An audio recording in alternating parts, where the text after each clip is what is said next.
¿Qué tal amigos? Buenos días, buenas noches, buenas tardes para todos los que están conectados aquí en este programa en vivo, todos los que se conectan de cualquier parte del mundo, aquí transmitiendo desde Sudamérica, desde el Perú, en la ciudad de Lima.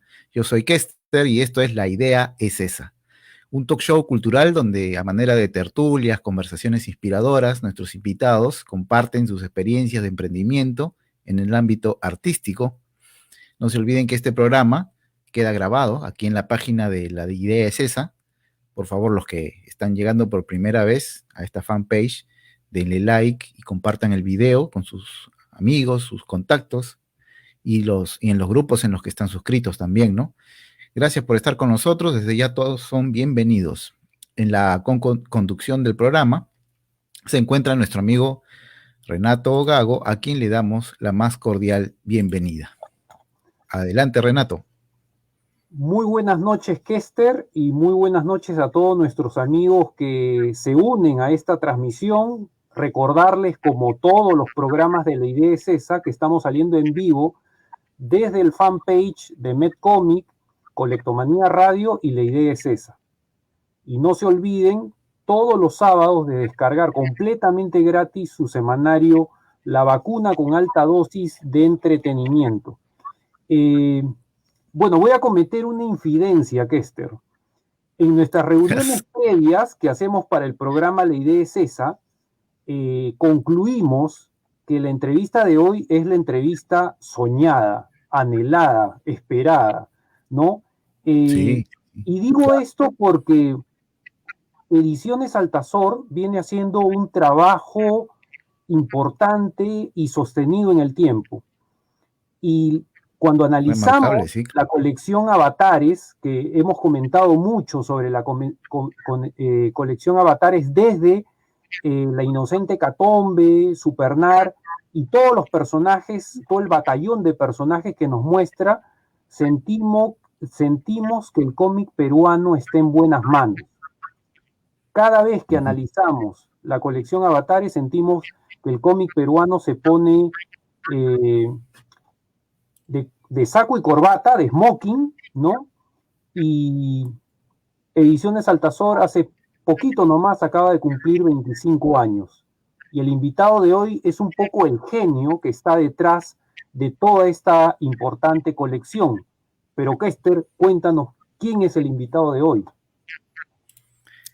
Bueno, el invitado de hoy es un comunicador social egresado de la Maestría de Gestión de Patrimonio Cultural de la Universidad Mayor de San Marcos, coautor de Didáctica de la Historieta.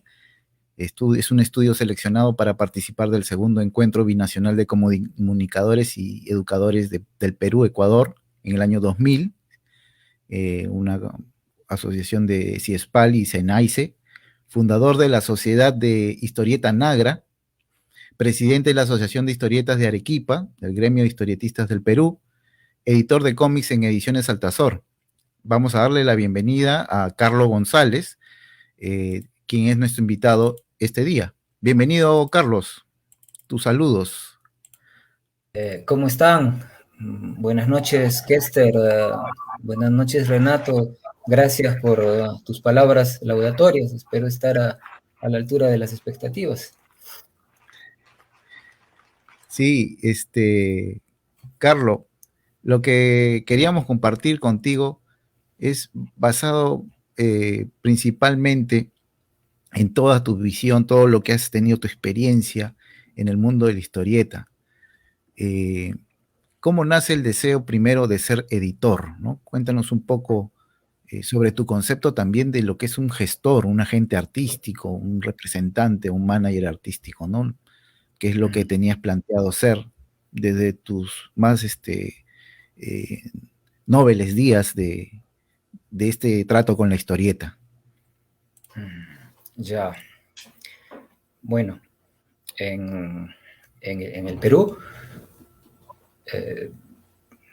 aprender a dibujar cómics, aprender guión de cómics es algo intuitivo, es algo casi al azar, es algo de recurseo, para usar esta palabra tan funcional en la formación y en el hacerse de recursos.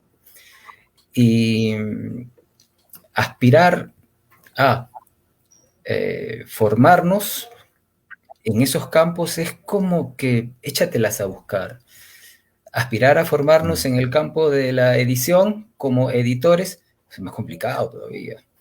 Es más complicado desde el punto que ni siquiera se percibe. O sea, cuando nosotros hablamos de dibujantes de cómics y hablamos de guionistas de cómics, podemos llegar a tener cierta proyección del oficio. O sea, existe el oficio por algún lado, alguien lo ha ejercido. Es más difícil que percibamos esa proyección, que digamos, existe el oficio de editor, puedo identificarme, puedo llegar a tener esa proyección. Eso es más difícil. Entonces, es algo completamente ajeno. Y lo ha sido con más acento en décadas pasadas. Es verdad que ahora se está revelando un poco las posibilidades del oficio, pero bueno, todavía es algo bastante oculto, es algo que se confunde con quien pone la plata o de repente el esfuerzo adicional de un autor que quiere además editar. Y dicen ya, por allí va el tema de la edición. El que pone la plata, ¿es el que pone la plata o es un autor que hay que darle un mérito más porque también está editando, porque también está haciéndose de recursos, gestionando recursos, ¿no? Y hasta allí como que son la mayoría de las apreciaciones. Esto, si bien es cierto que ahora está un poco mejor, antes era mucho más complicado. Y cuando digo que era mucho más complicado, es muy difícil de pensarme viendo eso. O sea, yo no es que cuando me metía a ver estas posibilidades, sabía que era ser un editor. No sabía que era ser. Yo empiezo con esta proyección porque la inclinación sí la tenía intuitivamente. Había una cosa que tenía clara y es que hay alguien que empuje el carro. Eso era lo único que tenía en claro, y ese alguien no necesariamente era el creador. Y eso era muy fácil, porque yo soy alguien que ha tenido pues el contexto familiar de lectores de cómics. Mi padre fue un gran lector de cómics, y por lo tanto pues tú tienes ahí un cerro de revistas que dicen Bruguera, tienes un cerro de libros compilatorios, revistas que dicen Columba, y de pronto no es muy difícil que te preguntes, ¿y quién es Joan Bruguera? ¿Y quién es Ramón Columba? No era muy difícil hacerse esa pregunta, ¿no? Ya con el tiempo empiezas a darte cuenta que estos patas estuvieron detrás de transnacionales monstruosas, empresas históricas que de alguna forma sentaron una cultura de más media, una cultura de medios masivos en décadas, en el siglo pasado. Y no necesariamente por ellos, si bien es cierto que incursionaron en esto, pues el mejor momento de Bruguera aparece con los hijos, con las siguientes generaciones. Lo mismo pasa con Columba. El mejor momento pasa con las siguientes generaciones, ¿no? Y ojo que Ramón Columba fue dibujante, ¿no?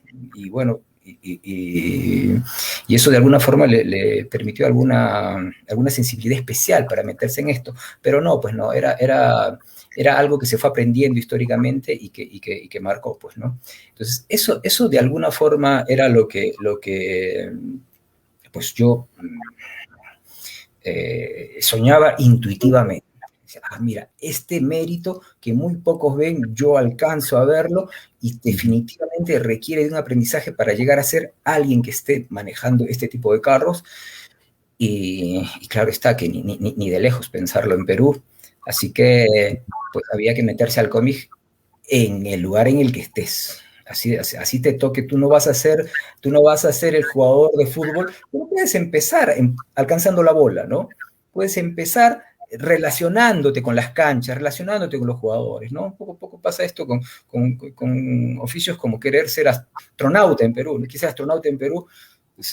¿Qué haces? Bueno, al menos te metes al mundo de la astrofísica. O sea, hay ciencias físicas y estudios astrofísicos de especialidad. Claro, no tiene que ver con la disciplina casi deportiva de ser astronauta, pero ya hay una proximidad, te vas metiendo y en el camino pues vas viendo a dónde te vas y por último hasta te vas del país. Pero hay que meterse lo más cerca posible y esa fue mi incursión, ¿no? Meterme a un mundo de fines de los 80, inicio de los 90 que tenía que ver con hacer cómics. O sea, hay que producir cómics, hay que hacer cómics y hay que hacer que la gente los lea. Y en el camino veremos pues esto de que existe o no existe posibilidades para tal o cual especialización o reconocimiento por parte de quienes lo reciban, ¿no? Entonces, digamos que, resumiendo, fue esto muy intuitivo y partió de esa idea, ¿no? Y esas preguntas iniciales que me hice como lector de estos primeros cómics que tuve, ¿no? En casa. Sí. Carlos, Renato Cisneros, en su la última novela, iba a llevar por título Diario de Paternidad. Y él muchas veces ha dicho que es muy malo poniendo títulos, ¿no? Pero su editor, Jerónimo Pimentel, le dice, pero el título está adentro, ¿no? Y así es como nace Algún día te mostraré el desierto. Entonces, claro, a veces los muchachos no entienden muy bien la función del editor, pero entendemos, de repente por este ejemplo, que es una suerte de consejero, una suerte de visionario que es capaz de ver lo que el artista, en este caso, en el caso nuestro, el artista o el historietista no ve, como llevándolo casi de la mano. ¿Cómo es Carlos González como editor? Digamos, es de los que lleva al artista casi como de la mano o le da libertad total o cuál es tu verdad, digamos, en cuanto a Carlos González como editor. Ya, a ver, yo creo, en mi experiencia y en conversaciones con quienes han tenido una trayectoria importante, sobre todo en la escena argentina, el editor debe llevarle cierto kilometraje al autor. Eso es lo más recomendable. Es muy difícil que aparezca un Divinsky con un Quino y que se den la mano y que Quino haga la flor y que la flor haga Quino. Eso es excepción. O sea, uno no puede ponerse a pensar de que eso es lo que hay que vender, ese es el camino. No, son cosas excepcionales. Normalmente eso no pasa.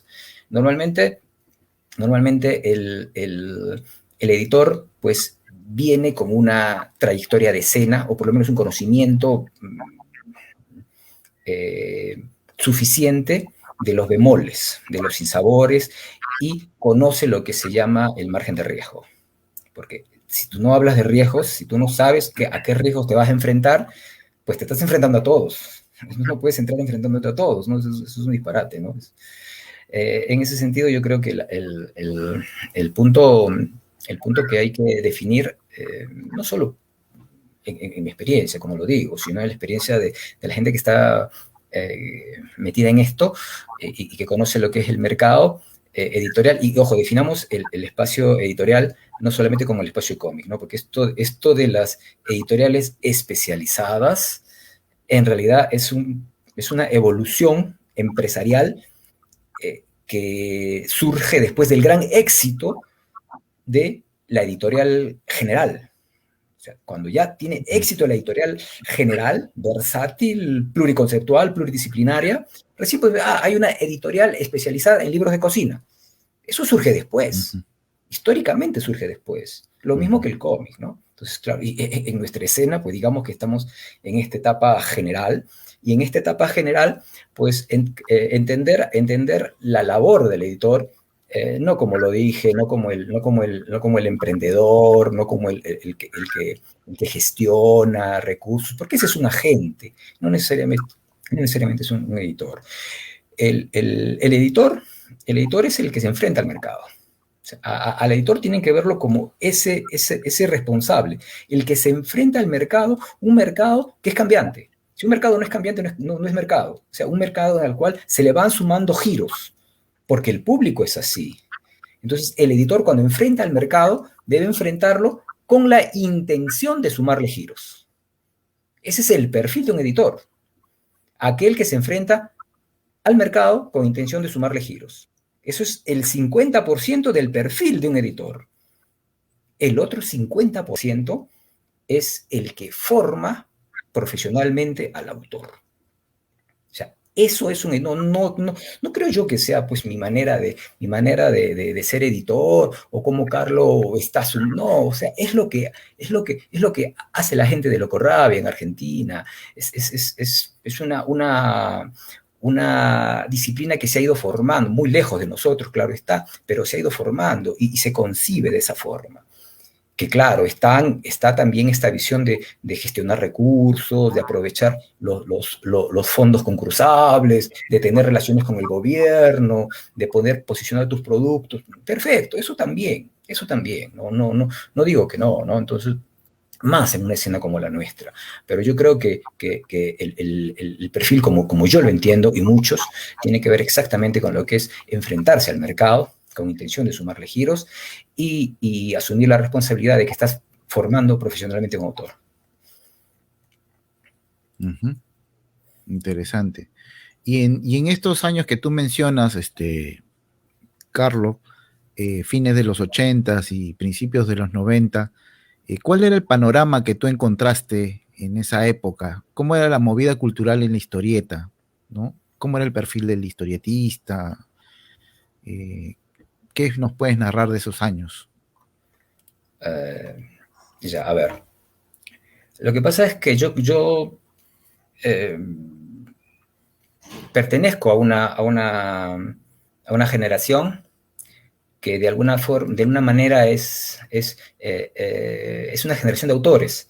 Entonces, claro, yo pertenezco a ella sin ser autor, pero de alguna forma nosotros, los que nos encontramos entre fines de los 80 e inicios de los 90 con todo el entusiasmo juvenil, pues lo que enfrentamos fue el gran quiebre mundial de la crisis de la más media del cómic.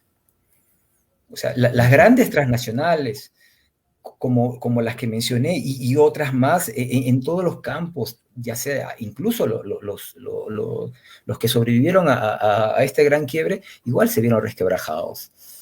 Igual, entonces, el imperio franco-belga, americano, japonés, igual se vio resquebrajado.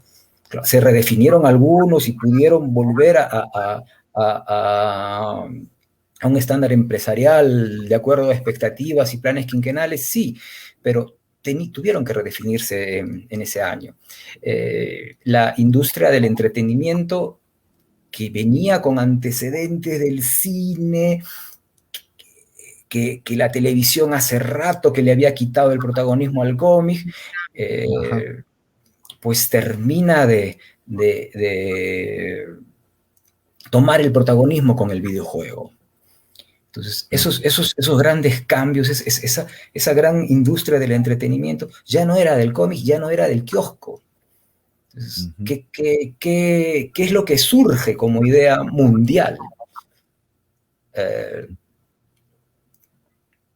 Hay un quiebre empresarial.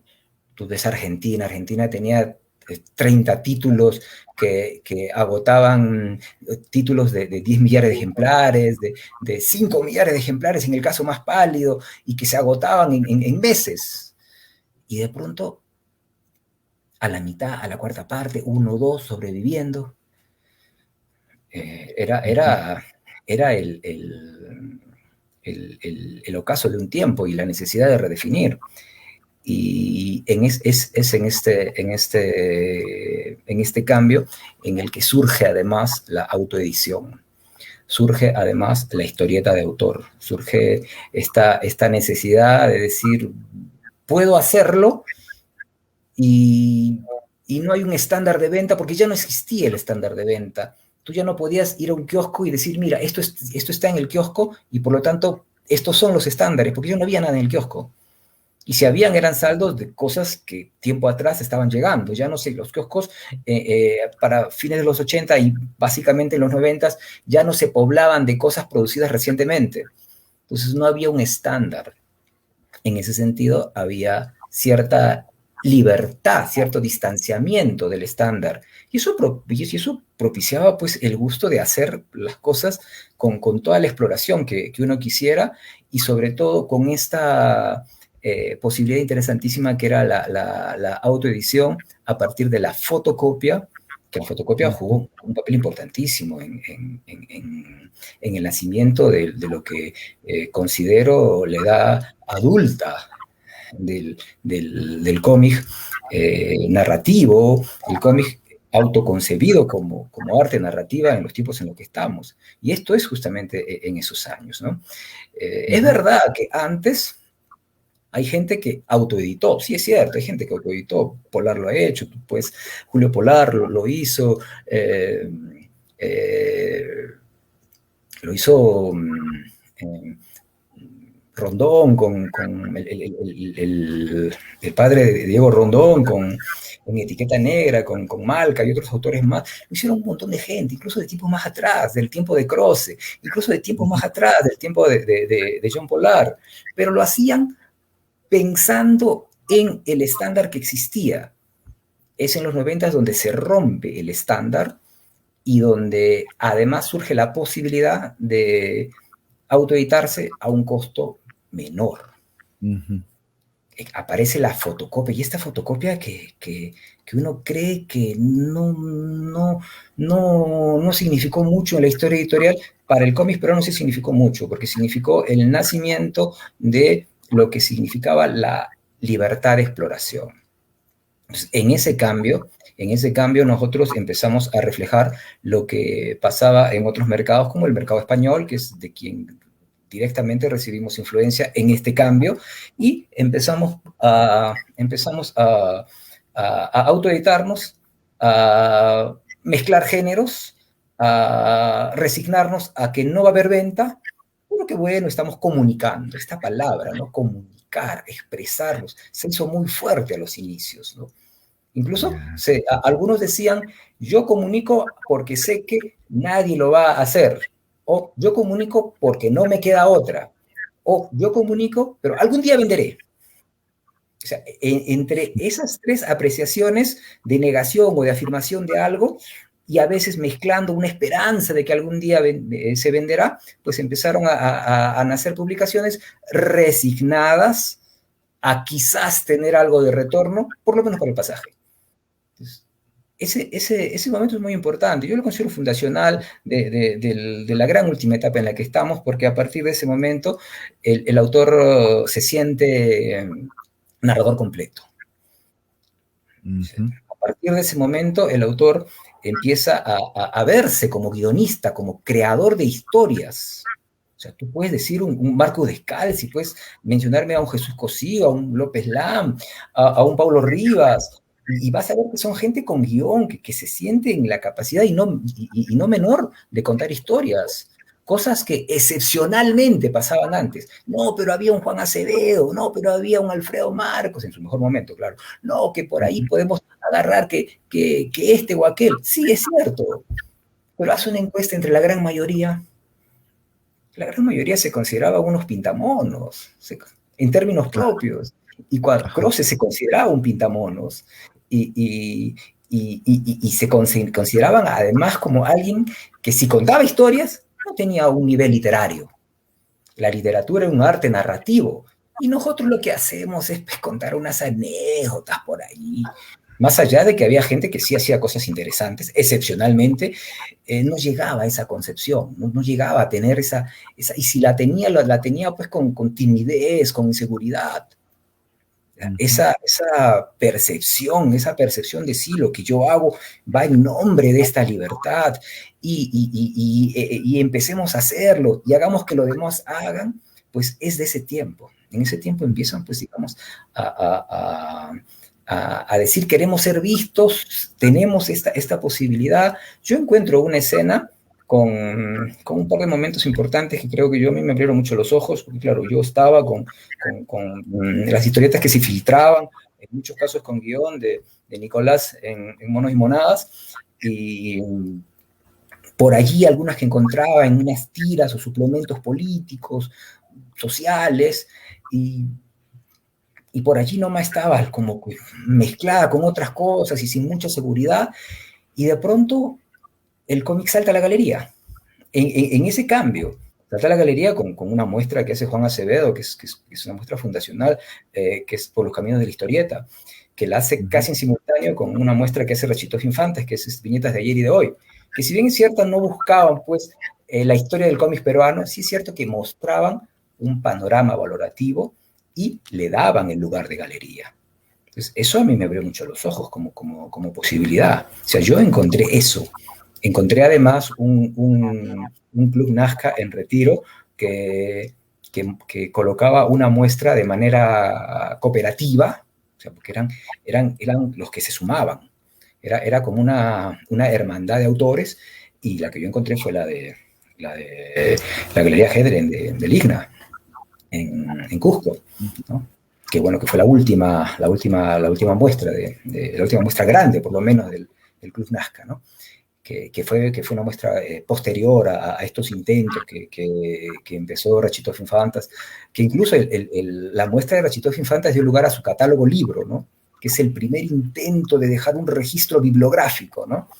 Y la muestra de Juan Acevedo, ¿no? Que bueno, hay una historia también en torno a eso, ¿no?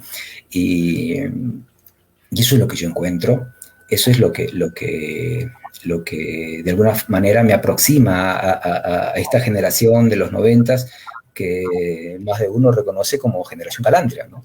Una generación en la cual habían importantes sanmarquinos, incluso, yo soy sanmarquino, sanmarquinos que estuvieron por ahí haciendo cómics. Carlos, bueno, muchas veces se ha dicho de que el Perú es un país donde hay un desprecio por la memoria, por el pasado, por la historia, ¿no? En la conferencia La caricatura, historia y humor gráfico del Perú, organizado por Ayllu Cultural Zumbayu, donde estuviste presente, mencionaste un dato importantísimo, ¿no? El caso justamente lo que decías de John Polar, 1947, ¿no? Primera gestión de autoedición en Arequipa. 57. ¿Perdón? 57. 57. Corrijo. Entonces, y hay personajes que de alguna manera le hemos perdido en la historia de la historieta peruana, les hemos perdido el rastro, ¿no? Los hemos pasado por alto. Cuando se hacen esta síntesis de la cronología de la historieta no aparecen. ¿Cómo hacer para que las nuevas generaciones conozcan a estos historietistas? ¿Cómo revalorar su obra? ¿Cómo hacer para que no se pierda su trabajo, digamos, en el tiempo? Dicho sea de paso, Kester me contaba que tú habías participado también en algunos homenajes a importantes historietistas, ¿no? Bueno, sí, es verdad, hay bastante historia pasada por alto, sobre todo de la capital hacia afuera, y que de alguna forma está encaminándose, en algunos casos más que en otros, y no encaminándose de ahora, sino encaminándose desde principios del siglo, ¿no? Y eso es saludable, ¿no? Y creo yo que bueno, podernos explicar por qué pasó es casi lo mismo como explicar el conflicto del centralismo nacional que tenemos, ¿no? Es exactamente lo mismo, ¿no? Nosotros cuando empezamos esto, la gente de San Marcos que empezó conmigo de manera organizacional, fundamos una sociedad de historieta con propósitos más que con ideas de hermanar autores, ¿no? O sea, hermanar autores es algo que como ya comenté, no existía, ¿no? No teníamos el propósito de hermanar autores. Nuestro propósito era que la gente haga historieta y que la gente conozca lo que ya se había hecho, ¿no? Entonces, en ese sentido, pues, caímos en una etapa de promoción que necesitaba conocer para saber qué es lo que está promoviendo. Y en ese conocer es que algunos nos metimos en un estudio retrospectivo y en esa gestión es que empezamos pues a hacer eventos, a hacer caminos de llegada a espacios en los cuales se pudiese hablar del cómic a partir de lo que tenemos, ¿no? Entonces, cuando menciono lo que pasó en el interior, pues tengo que mencionar que la gente con la que fundamos Nagra, en Nagra Sociedad de la Historieta, pues nos propusimos hacer que la gente haga cómics y hacer que la gente mire hacia atrás desde el lugar en el que está. Muchos de nosotros éramos migrantes sanmarquinos, gente de Trujillo, gente de Tarma, gente de Cerro de Pasco, yo de Arequipa. O sea, estábamos circunstancialmente en San Marcos y en muchos casos migrando para estudiar, no porque veníamos de una vida capitalina, ¿no? Entonces, eso también alentaba nuestra idea de mirar hacia los sitios que no se habían visto, ¿no? Y es en ese sentido que empezamos no solamente a buscar qué había en cada lugar, sino además hacer que la gente de cada lugar lo haga. Hacer que la gente de Cusco mire a Cusco y que vea en qué medida puede organizarse de alguna forma. Quizás como una asociación, como algunas que surgieron, quizás como una producción editorial, como otras que surgieron en Trujillo, gracias a esta proximidad de quienes como Nagra estábamos tratando de sumar esfuerzos, buscar aliados. Nos encontramos con gente entusiasta que sí compartía nuestra idea de hacer cómics y mirar hacia atrás. Y por eso nace, por ejemplo, la Mancha Cómic en Trujillo, ¿no? Como un esfuerzo propio, tratando de sumar editorialmente por autogestión, ¿no? Y es en ese camino que empezamos también a revisar trayectorias de grandes personalidades que creemos que de alguna forma hay mucho que aprender y bueno, lo seguimos creyendo, ¿no? Y que es un camino no concluido, un término a exploración, pero sí creo que se ha avanzado bastante. Carlos, háblanos un poco acerca en esos tiempos todavía de los 90, antes de entrar en detalle lo que se hacía con Nagra. ¿Cómo era en esos tiempos el auge del fanzine? También vimos que han habido promociones de historietistas, dibujantes, en los diarios conocidos como diarios Chicha, el suplemento Chesu, por ejemplo. ¿Y cómo es que ya nos has hablado acerca del historieta de autor, pero cómo es que notaste tú de que en ese momento estaban saliendo esto lo que después llamaste historieta de autor?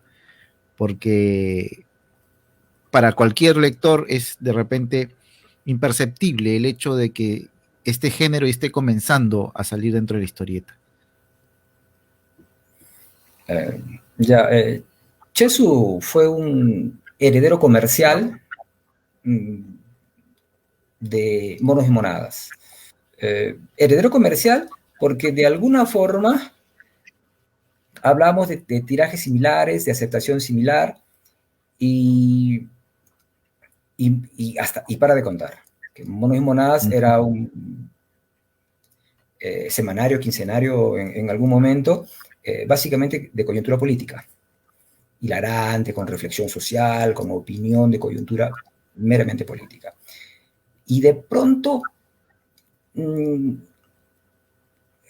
que nace justo en el gobierno militar, ¿no? Es lo más curioso, ¿no? La última etapa, me refiero, la etapa de Nicolás. La última etapa nace en el gobierno de Bermúdez, ¿no? Entonces ahí como que hay esta suerte de necesidad coyuntural de esa respuesta. Después de eso, no hay una transición hacia una presencia tan fuerte, no como suplemento, sino como publicación independiente. Porque, bueno, como suplemento sí hubieron algunas cosas interesantes en los 80s, como Aventuras y Romances, como lo que se trabajaba en Epensa, en La República le dedicaban páginas, en El Comercio también. Es más, un suplemento importante que hay que mencionar es el suplemento que acompañó una candidatura política durante lo que fue el tiempo de vida de Página Libre, que fue Nazca Comics, ¿no? Pero eran suplementos. O sea, el hecho de que salga esta publicación sola y que se enfrente al mercado y que tenga una aceptación, digamos que más allá de monos y monadas, no había. Así de kiosco no había. Y Chesu ocupa ese lugar sin ser monos y monadas, porque de lejos Chesu no te llevaba a nada más que la hilarancia, al arte ultra hilarante, que iba desde el ridículo hasta lo erótico, y con el humor de pastelazo en muchos casos, y quizás volteando mucho de lo que eran publicaciones como Cancán, publicaciones de otras partes, ¿no? Pero cayó muy bien, y es que yo creo que en ese desasosiego, en esa necesidad de escapismo, esa necesidad de reírse de algo, pues ya el tema de reflexión ya estaba, pues, como que divorciado. Miren que los 90s es una etapa en la cual los diarios chiches cumplen un rol bastante manipulador, bastante adormecedor, ¿no? Y justamente es la etapa del Chesu, ¿no? Eso que estamos hablando de la etapa de los 90, ¿no? Entonces ya relacionar lo que pasa es que tú no puedes hablar de un semanario, a veces quincenario, pero normalmente semanario, que tenía 12.000 ejemplares, 8.000 ejemplares, y que caminaba airosamente años de años, y que incluso llegaba al número 1.000, 2.000, 3.000 y volvía a contar, segunda temporada Chesu, y la verdad que encontrar ese valor, pues hay que solamente ese valor de venta, me refiero, a esa aceptación de mercado, solo puede entenderse a partir de lo que fue el fenómeno de los diarios chichas, ¿no? Entonces, eso de alguna forma, no, bueno, mira, fueron grandes empresarios, lograron, había un mérito, cualquiera que se lo propusiese no lo iba a lograr. Es más, los autores de Chesu alguna vez se organizaron para hacerlo. Mira, si venden por nosotros, hagamos nuestro propio suplemento. Y ahí es que nace Sociedad Ilustrada, que incluso tuvo un número, un cucheo, una intención, y que además tenía un contenido depurado, un contenido que estaba más pegado a lo que sería el arte de autor, bueno, en nacimiento en todo caso, compitiendo contra Chesu. Y salen los autores de Chesu, están en sociedad y compiten, y la gente sigue comprando Chesu. Ahí hay una suerte de posicionamiento unido a manejo de mercado. Y los autores que no son empresarios se metieron a eso, pues, ¿no? Entonces yo creo que eso es lo que explica un fenómeno en el cual, pues, tú vas a encontrar a muchos que también son generación Calandria, porque tú dices Álvaro Portales, dices Wilber Fachet, dices Roger Galván, dices Brenda Román, incluso hasta Giancarlo Ríos, Iván Bizalós, de distintas generaciones, vas a encontrar mucha gente de esa generación que en gran medida son parte de lo que se considera como generación Calandria, ¿no? Y que estaban allí. Y tú los veías en roles diferentes. Tú veías un Wilber Faché haciendo historias muy intimistas, muy incluso con una proximidad brecha en sus propuestas con las que concursaba en el concurso Nazca de la Historieta, o cuando se aproximaba a una historieta más de autor, y lo veías haciendo Los Concha en Chesu. Entonces, esa necesidad de acomodarse y de salirse para crear lo suyo es importante de esa época. Ojo que de alguna manera el hecho de haber cumplido un propósito es meritorio, el hecho de decir cuánto podemos rescatar es otra cosa. O sea, hay una suerte de un gran logro de Toño Tapia principalmente, que fue el que durante más tiempo tuvo la batuta en conseguir lo que se proponía y en hacer realmente una actividad empresarial. Para rescatar, bueno, esa es otra cosa, ¿no? Para rescatar, hay mucha historieta que, como digo, se copiaba de publicaciones extranjeras y que no tenía mucha cuerda, ¿no? Así que, bueno, por allí quizás lo más memorable haya sido el trolo, como en lo que es el imaginario popular, en la memoria colectiva, en lo que la gente puede recordar, ¿no? Tú le presentas y estoy seguro que la gente mayor lo va a recordar, ¿no? Entonces, eso creo yo que fue lo que de alguna manera vivimos en ese momento, ¿no? Es inviable actualmente el Chesu, se intentó lanzar después de haber pasado su mejor momento y ya no se consiguió. Carlos, hay una conferencia, un conversatorio en el que participa Willy del Pozo y tú, que me encantó, organizado por la Municipalidad de Jesús María. Y en este tema de promover la lectura, muchas veces nosotros nos hemos equivocado porque hemos estado repitiendo como borregos, incluso lo reconozco yo mismo, diciendo de que el cómic es el gran trampolín a la literatura. Es decir, cuéntanos un poquito de este tema. ¿Es cierto? Es decir, un niño que comienza a leer cómic, mañana estará leyendo El retrato de Dorian Gray, Orgullo y Prejuicio o Oliver Twist. No va por ahí. Eso es un acomodo mañoso de la escena editorial, porque así como uno le puede sacar la vuelta a la ley con leguleyadas, también se puede envilecer un poco usando términos para venderte lo mismo o disfrazar lo que estás vendiendo, ¿no? Eso también es parte de la escena editorial, y quienes saben esto, pues se van a dar cuenta que esta manera de vender es un artificio poco fundamentado, como incluso el gran término que dio muchos réditos y que en realidad no cambió mucho, que es novela gráfica, ¿no? Es parte de esos artificios que se buscan con necesidades de sobrevaloración infundada, ¿no? O sea, la lectura se hace más compleja en la disciplina en la que estés, y ya han habido grandes planes en España, en Italia, en Argentina, donde se han propuesto eso justamente, decir, ya metamos a la gente a leer cómics y adelante, y en España de más atrás todavía, en la época del franquismo, donde hoy hay un TVO, mañana habrá un libro, ¿no? Entonces, eso es anacrónico, eso no, eso lo vemos bien, porque la gente dice, está leyendo, el chico está leyendo.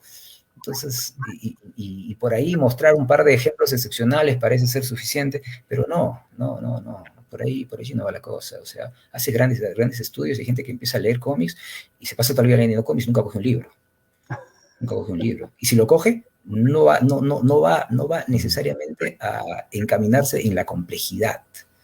Entonces, eso pues no es el mejor camino. El mejor camino para la literatura es la literatura.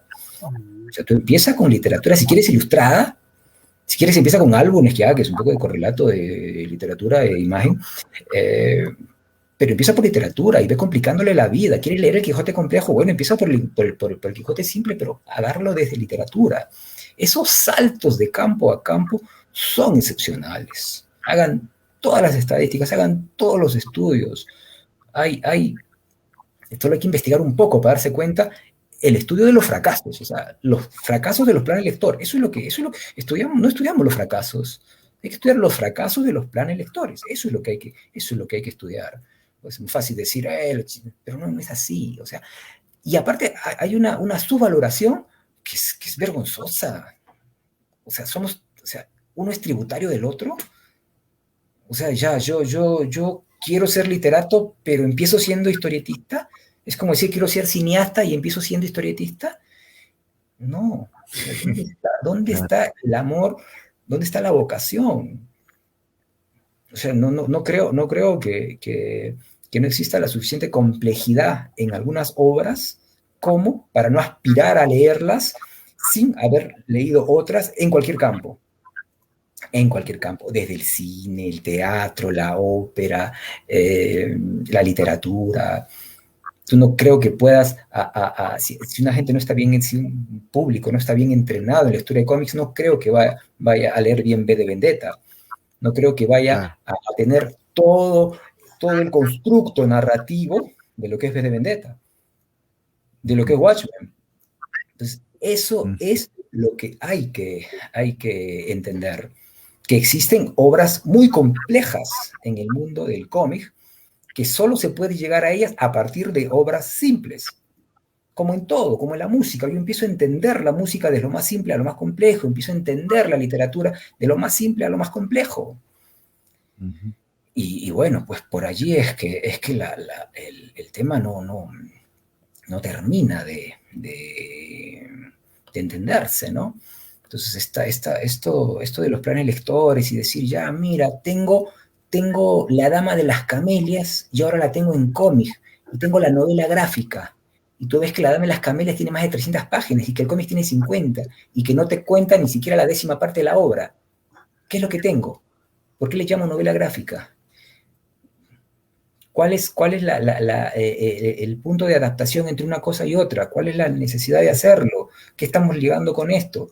En realidad son empaquetamientos. Lo que se hace es sencillamente ver de qué manera se enfrenta al mercado, de qué manera el editor enfrenta al mercado, y a veces hay cierta trampa, pues, ¿no? A veces se cae en estas trampas,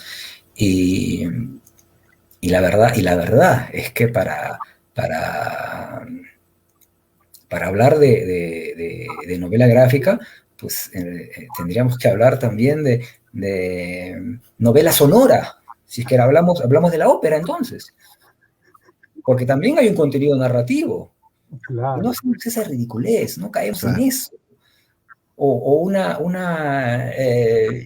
¿Y qué pasa con el novela interactiva? Si es que hablamos, porque hay complejidad narrativa en los videojuegos. Entonces, ¿también tenemos esa categoría? Claro. No, en realidad. Y además, ¿por qué novela? ¿Por qué no usar otro constructo? No, en realidad el cómic no es más ni menos que nadie, es otra disciplina y se entiende por sí sola. Y estos temas prestados a veces hacen mucho daño.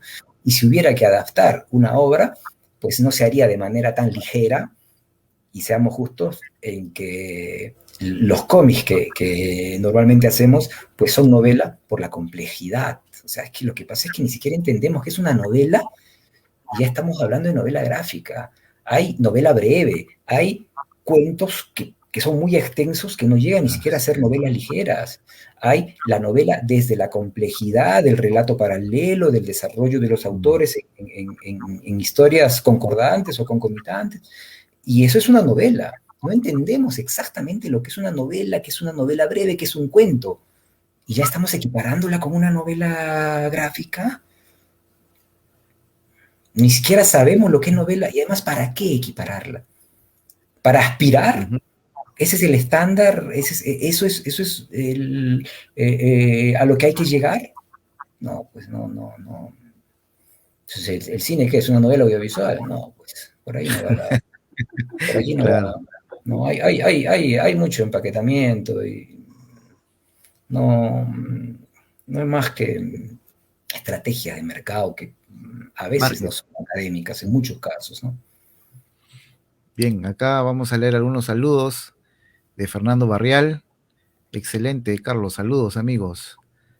Después aquí, Rafael Sandoval, una entrevista inteligente. Gracias por ello. Gracias a ti, Rafael. A nuestro amigo Yanko Ríos. Excelente entrevista. Saludos. ¿Cómo estás, Yanko? Papo también se hace presente. Más que interesante, dice. Saludos. Y Gerardo Catacora, buenas noches. ¿Cómo estás, Gerardo? Bienvenido al programa. Bien, continuando con respecto a Nagra, nos gustaría saber, Carlos, algunas actividades que nos gustaría saber qué actividades son las que hacía Nagra a nivel nacional, ¿no? Si nos puedes hablar acerca de los encuentros nacionales, los maratones, esas cosas que incentivaban tanto a la lectura como a la confección y el dibujo de las historietas. Bueno, sí, Inagra es el mejor recuerdo formativo que tengo, donde están gente que admiro muchísimo. Es una etapa que llegó a buen puerto, que cumplió sus objetivos y que pues se detuvo cuando tenía que detenerse, cuando para continuar había que redefinirse y no estábamos de acuerdo con redefinirnos todos los que estábamos allí. Nos representábamos a nosotros mismos, no queríamos representar colectivos de autores, ni territorios, ni voceros oficiales de nada, y lo único que nos faltaba era pues hacerlo a partir de esto, y no todos quisimos hacerlo. Además, le habíamos dedicado una vida, o sea, quieras o no, le habíamos dedicado una vida, habíamos dejado de lado nuestra vida, nos habíamos comprado los pleitos más grandes que uno puede comprarse cuando se enterca con algo y nada contra la corriente. Y fue una de esas pasiones que yo creo que de alguna forma motivaron inspiraciones, y eso es lo que uno puede valorar desde adentro, y que yo sé que si tú vas por Trujillo, vas por Arequipa, vas por Cusco, vas a ver que vas por Iquitos, esos sitios más, Tarma, vas a decir, sí, acá estuvo Nagra, y en Ayacucho está We Like Comics, este fanzine, porque acá estuvo Nagra. Entonces, realmente, de alguna forma, sí, sí creo que llegamos a despertar ciertas conciencias colectivas en una etapa pues que va desde el centenario del cómic, porque fue el centenario del cómic, esto que a nosotros nos motivó muchísimo. El centenario bueno, el centenario del cómic americano, ¿no? Porque claro, si tú dices que desde los años 20 Rudolf Toffer en Suiza inventa el cómic, sí es cierto, porque esa es una concepción europea. Pero la concepción americana es que desde el año 1895-96, tanto en los diarios de Pulitzer como de Hearst, aparece Yellow Kid, ¿no? De Colt. Y bueno, y eso es lo que se celebra en el 95. Y eso es lo que hace mucho eco en la escena cultural, desde Calandria incluso, ¿no? Porque Calandria organiza el primer festival de historieta a partir de esa fecha, o amarrándose a esa coyuntura. Calandria tenía el concurso que marcó el nacimiento de la historieta de autor madura en el Perú, y lo hace, ¿no? Entonces, en medio de esa etapa, nosotros más o menos una veintena de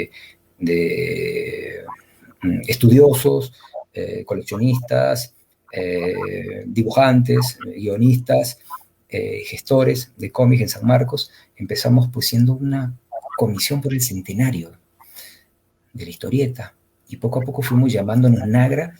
Es un nombre que puso Hernán Herrera, un tipo que admiro bastante, que tiene premios nacionales de literatura incluso ahora, un tipo de Tarma, que vive en Tarma. Y por narrativa gráfica, ¿no? Por darle este nombre, ¿no? Negra narrativa gráfica, ¿no?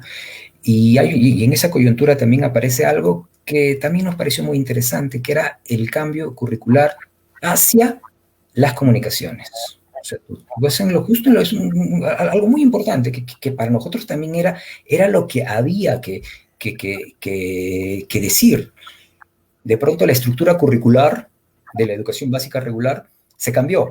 Ya no había lenguaje, matemáticas, social, no, de pronto comunicación y sociedad.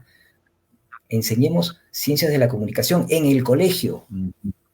Y los profesores decían, oye, Claro. pero yo cuando estudio comunicación, yo estoy formado en lenguaje, ¿qué es comunicación? Creo que es una asignatura que ahí tenía en mi formación. ¿Y qué hay en esto? Ah, hay audiovisuales, chuña, de eso no sé. ¿Y qué hay? ¿Y qué más hay?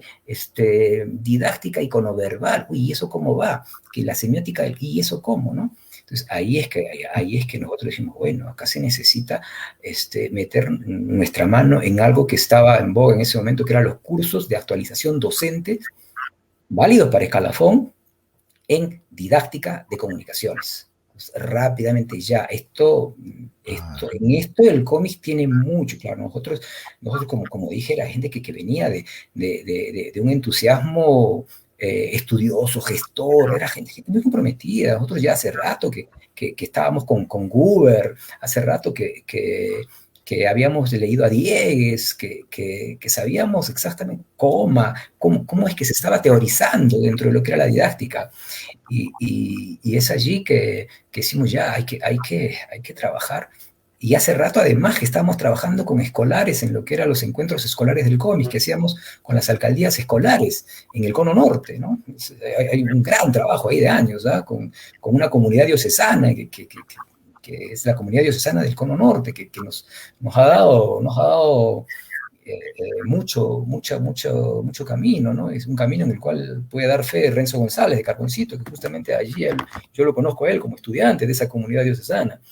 Y ahí llevamos años trabajando encuentros escolares de cómics. Decía, ya hemos trabajado la historieta en clase, hemos desarrollado lo que es la didáctica, porque al meternos con escolares, al meternos con docentes, necesitamos que los docentes comprendan que existe metodología didáctica de lo que es la enseñanza a partir del cómic. Puedo enseñar matemática con cómics, puedo enseñar historia con elementos del lenguaje del cómic, puedo enseñar ciencias sociales con elementos del lenguaje, y eso lo sistematizamos, eso lo presentamos a proyectos universitarios, trabajamos con la Universidad Inca Garcilaso de la Vega, desarrollamos una experiencia de curso de actualización docente en didáctica del cómic, y esa es la experiencia pues, que seleccionó CIESPAL para el encuentro de comunicadores y educadores, Ecuador-Perú. Y esa es una coyuntura importante que creo yo que es parte de nuestro trabajo, y bueno, y va del lado de lo que fueron concursos, ¿no? Los concursos era importante hacerlos, los hacíamos con escolares y los hacíamos con adultos, que era una metodología que teníamos, que era el Comictón, que es un concurso que además hemos hecho no solamente en Lima, también lo hemos hecho en algunas ciudades del interior, y que era pues hacer un cómic en 7 horas, ¿no? Desde el tema libre y con algunas bases que fuimos sistematizando con los años. Es algo así como pareció algo de llegamos lucha pues, libre, ¿no? Lucha libre, mejor dicho. ¿Cómo? Llegamos a 10 años de este proyecto, ¿no? En el cual había una buena participación, ¿no? Que era más o menos parecido a lo de lucha libre, me refiero. Ah, bueno, en el sentido, claro, lucha libre es más reciente. De competencia in situ, ¿no? O sea, que allí se crea, ¿no? Sí, claro, por ese lado sí, era la idea de crear, ¿no? Claro, tú podías llevar tus ideas, pero no es que tengas que llevar tus apuntes, ¿no? Y clásicamente terminabas de crear en ese momento. Y mucha gente que iba con las ideas casi crudas y que allí terminaba de hacerlo, ¿no? Entonces, esto yo creo que es lo que más se aproximó a lo escolar, lo que más se aproximó a la motivación del concurso, que también tuvo una categoría adulta, ¿no? Y lo otro ya fue el tema de promocionar que se haga historietas de hacer un festival para un encuentro nacional en el cual teníamos pues salas con trayectoria de Ica, trayectoria de Arequipa, trayectoria de Cusco y que sean retrospectivas regionales, ¿no? Y empezamos a hacer esta feria y además replicar la obra en el interior, ¿no? Eso por un lado. Por otro lado, las retrospectivas de autores, porque también trabajamos la necesidad de darle un lugar al autor, porque y la gente decía, y hasta cuando vas con los escolares, y dices, esto es el cómic peruano, y a veces el cómic contemporáneo no era tan valorado en términos de que eran pues autores en formación, nacientes en muchos casos, había que ver hacia atrás, y ahí es que empezamos pues a revisar y a investigar con el programa Historietas para Recordar, que justamente iba a esto, que era que tuvimos una alianza con el Instituto Nacional de Cultura con una oficina del Instituto Nacional de Cultura en la Casa de Mariátegui para hacer estas investigaciones de autores. Y bueno, también está lo del Festival Mundo Viñeta, que bueno, que fue la última etapa de Nagra, ¿no? Muy recordados los festivales Mundo Viñeta. Sí, Carlos, hace poco ha sido que se ha desarrollado, organizado por En Casa Comic Con, una serie de conversatorios, ¿no? Con muchachos muy jóvenes, artistas muy jóvenes, y la verdad que da mucho gusto, pues, ¿no? El entusiasmo, ¿no? Y tuve la oportunidad en una de estas conferencias que llevó por título Un diagnóstico del cómic peruano, a encontrar a Ángel Torres, sí, a Ángel Torres, que era un muchachito que conocimos en el cómic, en el día del Comic Festival, que dibujaba y su papá era quien hacía los guiones, ¿no? Entonces, era un poco la atracción, porque uno decía, mira, qué motivador, ¿no? Hoy tiene 15 años y estaban hablando un poco acerca de las oportunidades. Bueno, siempre se habla acerca si hay o no hay apoyo. Yo diría oportunidades más que todo. Y me encantó escuchar a Ángel decir, teniendo 15 años, ¿no? Él decía, bueno, las diferencias un poco entre un joven historietista en Japón y en el Perú, ¿no? En Japón desarrolla algo muy creativo, lo plasma en el papel y va a tocar de repente la puerta de varias editoriales. Estas oportunidades quizás no las va a tener en el Perú. Entonces, un poco que los chicos decían, pues acá nos toca y reconocían eso, tenemos que remarla y tenemos que luchar y tenemos que hacer, digamos, esforzarnos el triple, probablemente 10 veces más con respecto a otras latitudes. ¿Cómo ves el tema del esto que se preguntan todos, ¿no? El diagnóstico de la historieta peruana, ¿no? La falta de apoyo o falta de oportunidades. ¿Cuál es la lectura que tú tienes, Carlos, en ese sentido? Ya, yo creo que el problema está desde la formulación de la pregunta. Uno dice, ¿cuál es el problema con la pintura peruana? ¿Y cuál es el problema con la literatura peruana? Yo voy a encontrar lo mismo. Y eso que estamos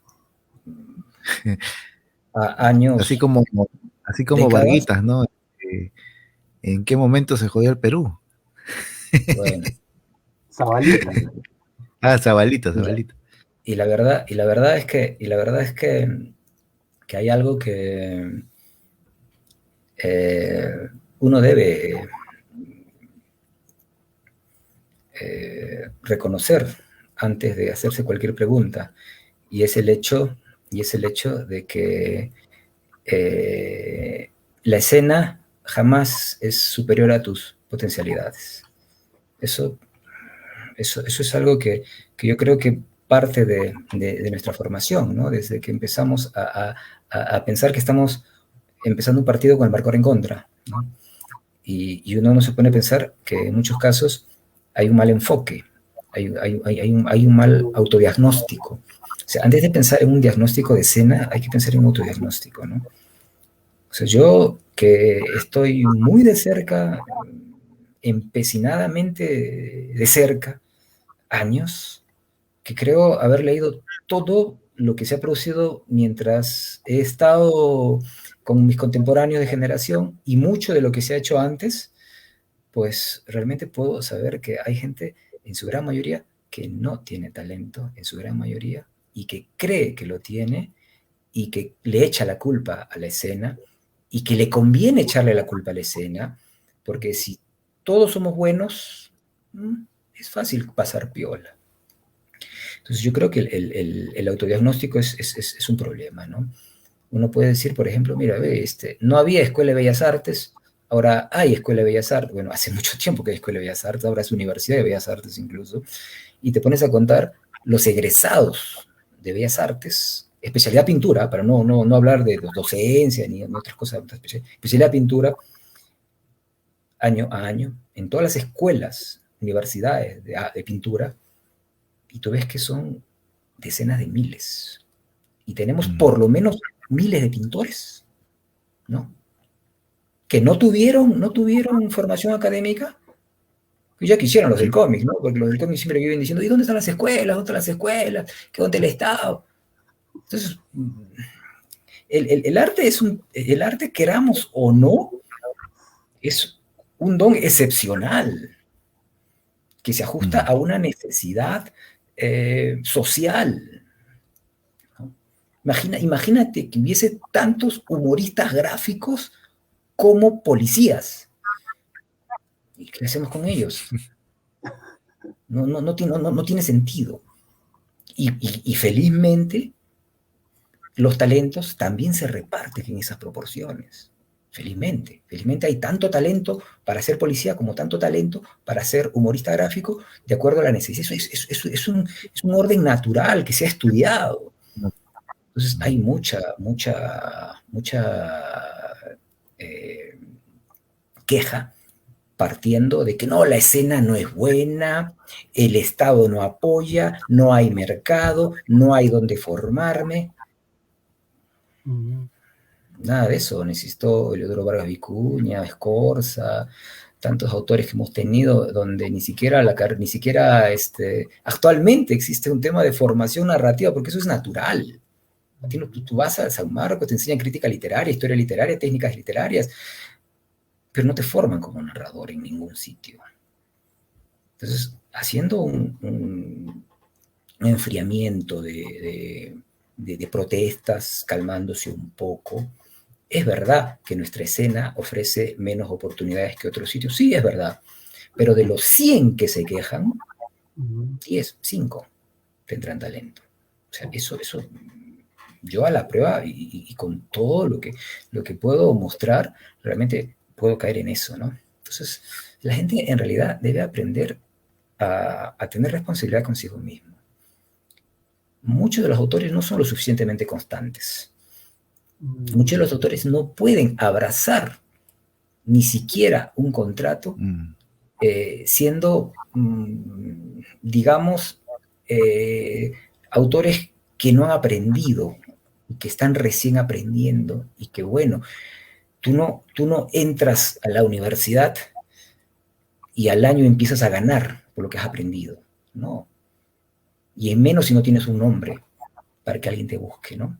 Eso es algo que la gente no entiende, no llega. Es verdad que nuestra escena no es ni siquiera lo mejor de Latinoamérica, sí, es verdad, pero es verdad también que nuestra escena plantea opciones que muy pocos pueden satisfacer, muy pocos. Viene alguien con una propuesta y no llega al nivel, no llega a la responsabilidad, y eso se llama suficiencia profesional y no la tiene. Y que nuestra escena no es la mejor, por supuesto que no la es. Además, pónganse a pensar una cosa. Si yo quiero ser historietista, me siento historietista, realmente tengo pruebas reales de que tengo talento para eso, pues tengo que ponerme objetivos reales, ir donde está el mercado. El mercado no está en Perú. El mercado, por lo menos para la máxima exploración cercana a nuestro idioma o a nuestra manera de concebir el cómic, está en Europa. No, que me gusta tal género, ya, por ahí puedes encontrar otros países que vayan más allá. Pero el más prometedor a nuestra manera de hacer cómics está en Europa. Entonces, y si ni siquiera tienes el estándar para Perú, ¿cómo puedes pretender llegar allá? No, que hay quien lo ha hecho, sí, correcto, excepcionalmente pasa, y es verdad, hay gente que ha llegado a Europa, y por eso hablo de la edad madura del cómic peruano, porque antes de este siglo no podíamos pensar que un peruano ganase el concurso nacional de novela gráfica en Europa, de Salamandra Graphics, no podríamos pensarlo, con una obra con guión y con dibujo, como Yuri López Lang, Las Edades de la Rata, eso era impensable. Yuri gana 2 concursos europeos, además no solo gana uno, ¿no? Y un residentado por cómics también, o sea, 3 concursos. Entonces, estamos en una etapa en la cual Ciudad de Payasos de Daniel Alarcón y Sheila Alvarado se nomina a Leisner. O sea, estamos en una etapa en la cual sí podemos ambicionar ese mercado. El mercado está allí. O sea, pero vean ejemplo en el fútbol. Es exactamente lo mismo. Puedes llegar hasta allí, sí. Las condiciones acá no están, pero te ponen te ponen una valla, O sea, tú no llegas ni a Alianza y te quejas de por qué en el Perú no es una Premier League. Exacto. Ese es el problema. Es verdad, para darle la razón a mucho autor, es verdad que no logramos satisfacer todos los géneros, es verdad. Es verdad, o sea, yo puedo hablar de que sí, claro, podemos meternos con la historieta histórica, por allí va a haber algo de adaptación literaria, Panamericana está haciendo muy bien las cosas con esta línea editorial de adaptación literaria, hay cierto respaldo con la Casa de la Literatura y respaldo a este género que es la adaptación literaria, es verdad que podemos diferenciar los géneros de colección que encuentras tanto en Altazor como los que podrías encontrar en Contracultura, por ejemplo, ¿no? Entonces, ya. Y de repente, no, que mi propuesta es más rayada todavía, no encaja en nada de eso. Bueno, eres un caso excepcional que tendrás que seguir buscándote en el camino al que quieres. Y si puedes moldearte, renunciar un poco a lo que tú eres para meterte en lo que hay, bien. Si no puedes, perfecto, sigue siendo lo tuyo y sigue apuntando a la meta final. Porque el mercado está acá y para la generación de ahora posiblemente envejezca y el mercado no termine de madurar. Así que las cosas claras y uno no va a hacer madurar el mercado. Es un poco lo que nosotros creíamos antes, ¿no? Que decíamos, bueno, si queremos una escena tenemos que empezar a hacer buenos cómics, ¿no? Y bueno, no, pues no es tan simple, no es tan simple como eso, ¿no? Hay una historia que nos ha dejado cosas, nos ha hecho pensar en algo en algún momento, dejar de pensar en eso en algún momento. Y al punto de incluso terminar el tiempo de vida de lo que fue Nagra justamente por eso, porque con Nagra estábamos con la propuesta de lo que era la publicación no masiva, porque la autogestión es lo único que nos queda, porque hay que empezar a diferenciarnos, porque hay que tener la máxima libertad, porque nadie va a venir a invertir por nosotros, porque hazlo tú mismo, como es la gran bandera que todavía abraza Carboncito, y la gran etapa. Pero esa fue una etapa en la cual no llegaban las inversiones editoriales. Esa fue una etapa en la cual ni siquiera existía la Internet como existe ahora para hablar de la masificación de cómics en redes. Ajá. Webtoon era impensable en esa época, por ejemplo. ¿No? Entonces, eso lo pensábamos porque era lo que teníamos. Porque además yo no me sentía editor en ese momento porque no podía sentirme editor en un momento en el cual no existía esa posibilidad de serlo. Así que simplemente estaba en lo que podía, gestionaba porque tenía que aprender a hacerlo para aprender a ser editor de alguna forma.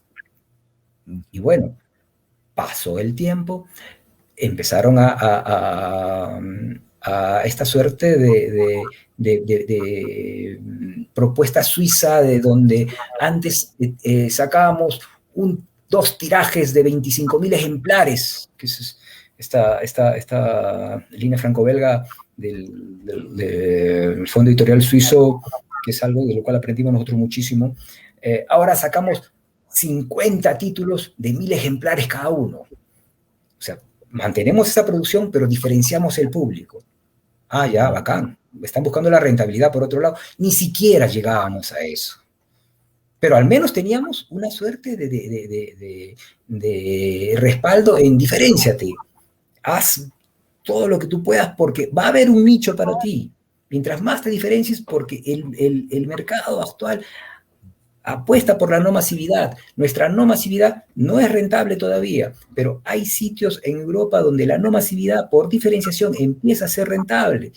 Entonces, por allí que estábamos, pero de pronto empezamos a entender el mercado de otras formas, de pronto Internet empieza a decirnos otras cosas, y de pronto empezamos pues a entrar en otro proyecto que ya, bueno, es lo que después se llamó Mundo Viñeta, cuando digamos, terminamos de hacer nuestra etapa de gestión, y es justamente el encontrarme con el mundo editorial el que me hace ver corto como estudioso, que nunca fue mi pretensión inicial, o como promotor, que tampoco fue mi promotor, fue alguien que está pichangueando porque no puede entrar a la cancha grande, ¿no? O sea, así lo veía yo, era lo que podía hacer, o sea, era mi vacilón, había que hacerlo, así no hagas exactamente lo que quieres, estate cerca de los que lo hacen. Y se presentó la oportunidad con Altazor, que en realidad fue un repensar, porque con Altazor ya veníamos de algo que para mí estaba de lo mejor dentro de lo que es el estándar nacional, pero que no era un estándar de crecimiento empresarial, que era la posibilidad de tener una revista de historieta. Sacamos una revista en el año 2000 con Altazor, que es un esfuerzo inicial singular, y para mí que yo creo que sin precedentes, ¿no? Alguien que viene y te dice, haz lo que quieras con la revista, y oye, pero no podemos tener una línea editorial. Pues no importa, sin línea editorial. O sea, La Inocente Hecatombe es una publicación que salió con tantas líneas editoriales como autores habían. Tú no podías ver que la obra de San Ginés se parecía en nada a la de Marco Descalzi, que se parecía en nada al manga que hacía Óscar Choquecota, o a los dibujos de Eduardo Yaguas, autores de diferentes etapas. Y no lo pretendíamos. Pretendíamos un catálogo, como lo que normalmente pretendían los fanzines de esa época. Colabórame para mi fanzine. Te admiro, por lo tanto, quiero tenerte dentro. Compra, tenemos un abanico de lo que somos. Nadie sabía ni pretendía saberlo, porque no pretendían ventas, entender lo que era una línea editorial. Pretendían cierto formato, pretendían cierto tiraje, y bueno, teníamos un formato estándar dentro de lo que mejor se podía aspirar, en un tiraje dentro de lo que mejor se podía aspirar, en un ritmo de ventas dentro de lo que mejor se podía aspirar, que era vender 1 millar en 3, 4, 5 años, pero eso no era pues para una editorial nada. Era algo así como que el margen de error en incursión de productos en escena contemplable, y con mucha tolerancia, porque teníamos a un grupo de inversionistas muy identificados con la escena de incursión. Porque cuando yo entro a Ediciones Altazor, entro porque me encuentro con muchas afinidades, con gente que empezaba a mirar bibliotecas regionales, con gente que decía, vamos a hacer la biblioteca ancashina de literatura, la biblioteca piurana de literatura, la biblioteca ayacuchana de literatura, cuando eso en Perú sabía chino. En los 90, claro. Con autores que nadie conocía, cuando decía, vamos a hacer ferias en el interior del país, cuando la Cámara Peruana del Libro no salía de la Ricardo Palma. Cuando se hacía cosas loquísimas, algunas no muy centradas, pero que definitivamente eran locas, como hacer gira de autores. Súbete a un carro, date una vuelta a todo el Perú y a donde llegues, haz talleres, haz conversatorios, presenta libros, gira de auto, qué cosa más rara. Entonces, esa locura de incursión, de prestarle atención a géneros raros, de prestarle atención a la poesía peruana, por ejemplo, me pareció que estos están tan locos como yo. O sea, yo creo que van a soportar que me equivoque buen tiempo hasta que aprenda, porque todo tiene un límite, ¿no? Entonces, 8 años, 8 números, ningún índice, bueno, hay que redefinirnos. Y nos tomamos un tiempo para redefinir, cierto, nos tomamos tiempo para definirnos, porque yo creo algo que bueno, hay que entenderlo muy bien, ¿no? Yo entiendo que este es un programa en el cual el emprendimiento importa mucho, ¿no? Pero hay que tratar de diferenciar bien el término, ¿no? Porque cuando uno dice emprendimiento, y muchas veces el emprendimiento se equipara con la palabra iniciativa, y hasta con la palabra gestión.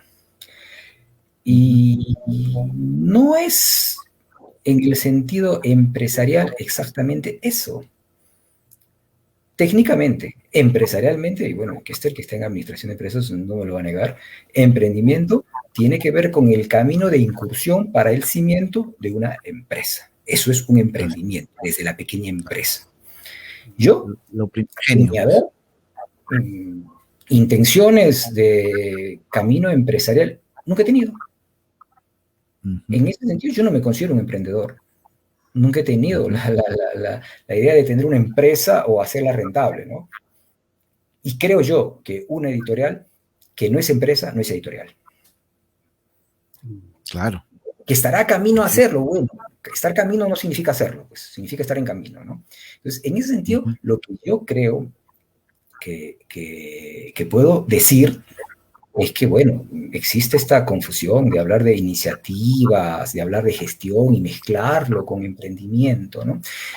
Y en ese sentido lo que yo he hecho han sido eso, iniciativas, sacando fanzines, porque también he sacado fanzines, he sido parte de grupos, hasta he metido mi mano por ahí en algunos fanzines haciendo algún cómic alguna vez, y he hecho algo de estudios, algo de gestión, dentro de lo que es la búsqueda de algún día poder hacer lo que quiero hacer, pero lo que yo creo concretamente que he hecho frente a una empresa es venderle ideas innovadoras.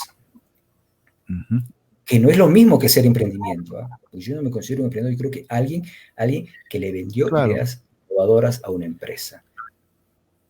Con un margen de riesgo. Entiendo tu en el cual no fue mal, tu análisis para entrar en la etapa que estamos ahora, en la que digamos que sí está encaminada hacia los índices de crecimiento, que es lo que uno quiere, ¿no? Entonces, eso un poco como para entender qué es lo que creo yo que es recomendable. Y claro está que en la empresa en la que estoy, pues no somos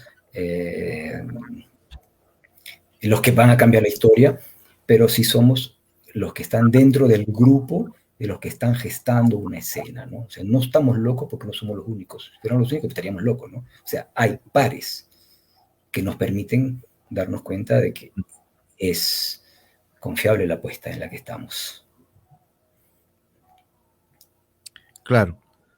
Sí, lo que nosotros tratamos de hacer en el programa es un poco motivar a las personas que justamente, como mencionas, son emprendedoras, que creen hacer digamos, de su arte un negocio también para poder, digamos, subsistir.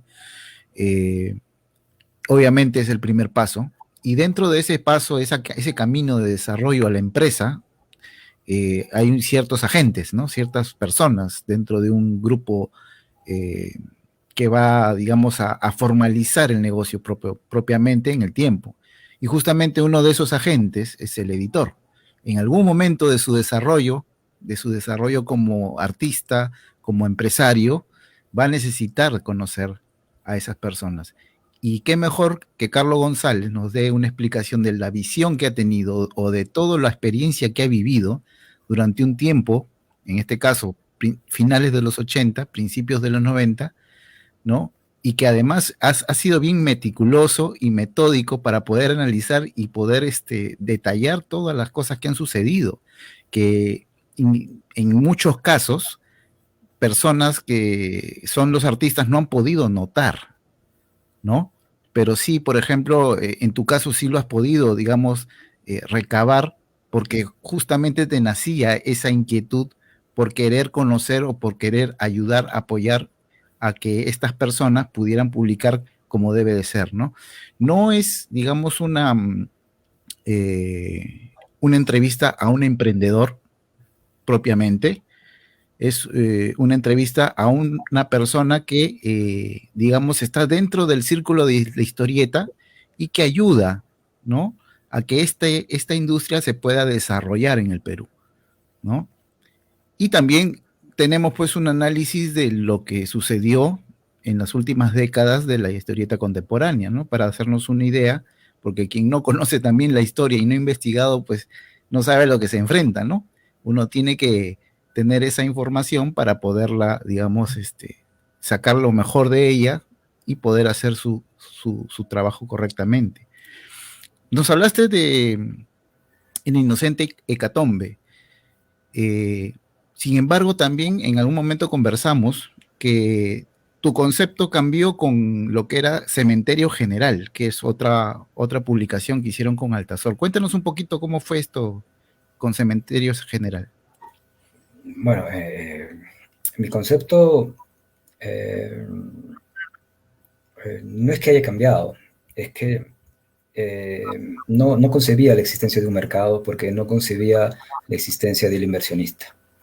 Ha pasado mucho tiempo para que uno se dé cuenta que Alfaguara representó obra peruana en Eisner, para que se dé cuenta de que Random House empieza a definir su línea editorial, SM Internacional también, Planeta hace diferencia. Lo podrán acusar de todo lo mediático que quieran a Planeta, pero Planeta está haciendo cosas interesantes en favor de nuestra historia.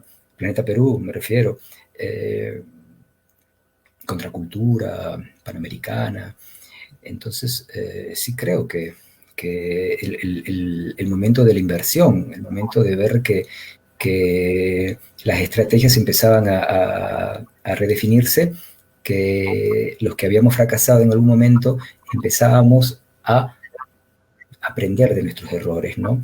Contracultura, cuando empieza con el libro, sabiendo que encontraba el atajo de evitaré ciertos impuestos, no abrazando la revista, sino abrazando el libro, encontraré una venta con libros porque ya se está vendiendo libros, compilando revistas o dándoles esta nueva empaquetadura en otras partes del mundo, incursiona muy bien, deja muy bien el momento de cambio. No le va tan bien al principio, y eso que entra con grandes obras, ¿sabes? Tú ves Cuadros y Barrotes, ves lo que es Lito el Perro, ¿no? que es uno de los personajes de este momento de autor grande, que es el momento del fanzine, el momento este momento donde incluso la búsqueda de obra peruana también pasó por la búsqueda del personaje. Crash Bunzak dijo, hay que buscar al personaje peruano de historieta, necesitamos, y tú ves ahí que Larricón, no, perdón, Harry, ves ahí que Caraxomán, que Lito el Perro, ves ahí que empiezan a Mocos y Caóticos, Cullejo, empieza a ver que sí aparecen personajes, algunos que trascienden más que otros, por supuesto, Caraxomán, Lito el Perro, ahora son pues inmensos, son históricos ahora. Entonces, y con uno de esos personajes, con el buen ojo de Benjamín Corso, entra con el libro y entra con un buen autor, que es además, y otro que es Entre Cuernos y Barrotes, con Cosillo Rosell, en fin. Pero de arranque no es que llegan y tienen la buena idea y les va bien, no.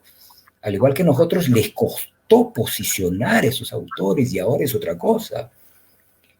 Y bueno, en ese camino es que nosotros vamos viendo algunas variables, algunas maneras que no consideramos antes, ¿no? Decimos, sí, una buena obra, bien distribuida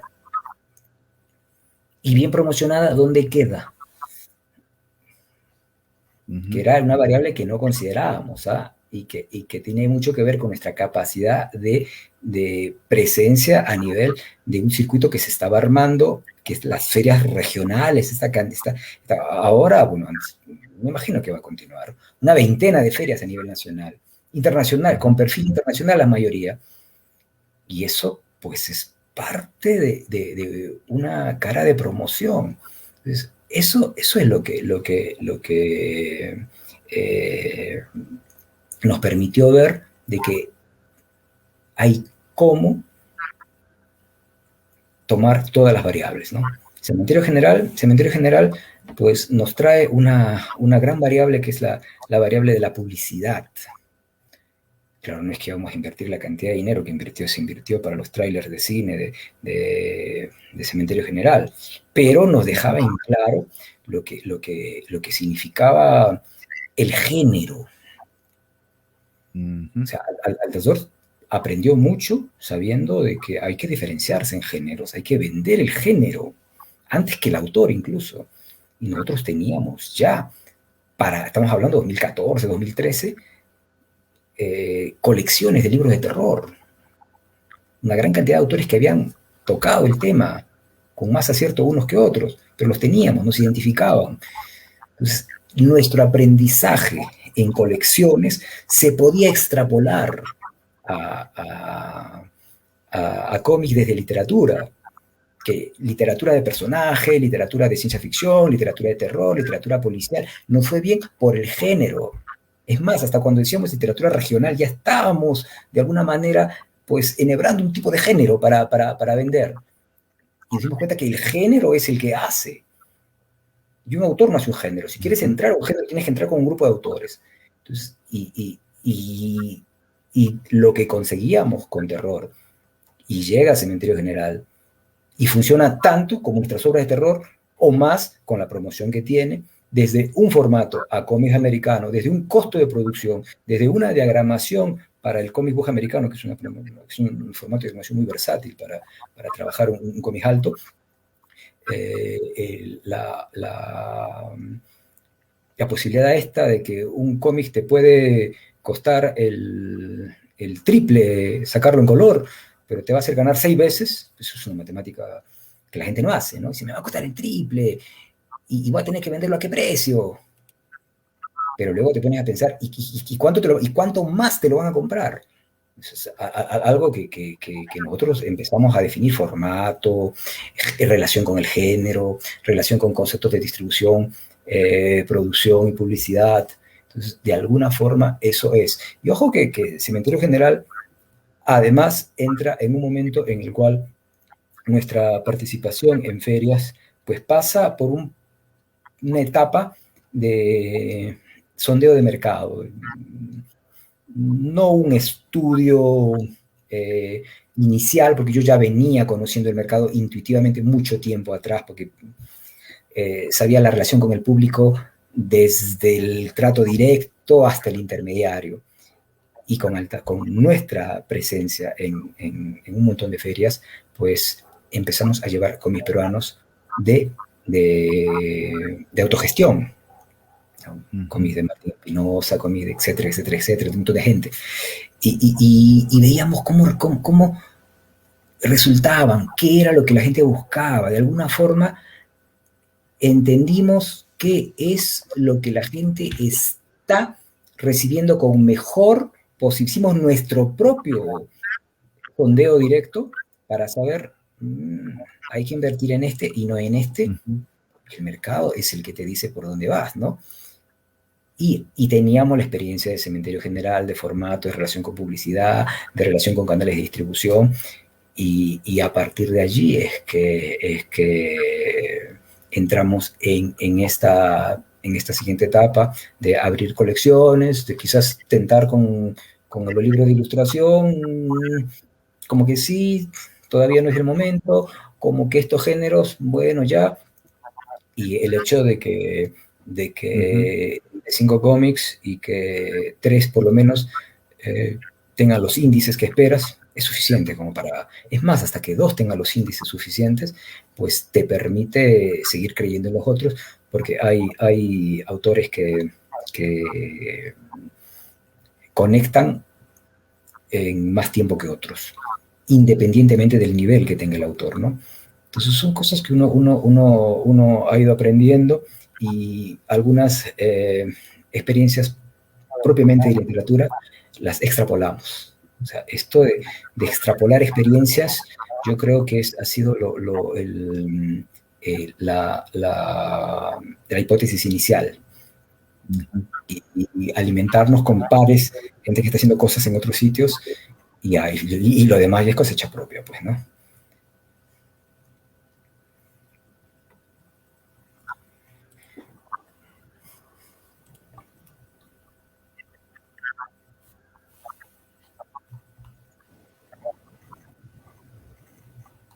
Claro, claro. Bien, ya nos hemos pasado un poco el tiempo. Sí, claro. Finalmente, Carlos, para terminar la transmisión de hoy día, ¿cuáles serían tus recomendaciones para los que están incursionando en el dibujo, en la ilustración de historietas, a los humoristas gráficos, guionistas, ¿no? ¿Qué es lo que le puedes aconsejar a estos jóvenes que están iniciándose, y invitarlos de repente también a que puedan ver las publicaciones que Altazor está sacando últimamente? Claro. Miren, de alguna forma, creo yo que hay que alegrarnos por que la gente esté invirtiendo en cómics. La incursión de la empresa siempre es la que va a generar los cambios más rápidos, la que de alguna forma va a permitir que la escena de ventas se consolide, porque ellos no le hacen el favor a nadie, ni son la beneficencia. Es gente que realmente enfrenta al mercado, conoce el mercado, se preocupa por el mercado. No ama el cómic nacional, ama el éxito del cómic nacional dentro de una escena que le va a dar réditos, ¿no? Entonces uno tiene que confiar en eso. A veces hay mucha desconfianza por la escena, porque dicen, no, pues yo saco mi cómic y lo vende, él gana, mejor lo saco yo gano todo. Es un pensamiento primarioso, ¿no? Porque a veces o no tienes el talento, o no sabes cómo, ni tienes la escena, ni la capacidad de inversión para hacer que tu cómic brille. Y si te pones a hacer eso, pues cámbiate de profesión y dedícate a ser empresario y no a ser artista, ¿no? Pero hay autores que sí tienen esa relación. Sí, lo hay, pero no es una uniformidad, y lamentablemente no es para confiarnos, porque es de excepción. Autor-editor es un talento excepcional. No confíen en eso. No es que es lo que... No estamos ni en los 90 ni volteando la primera década.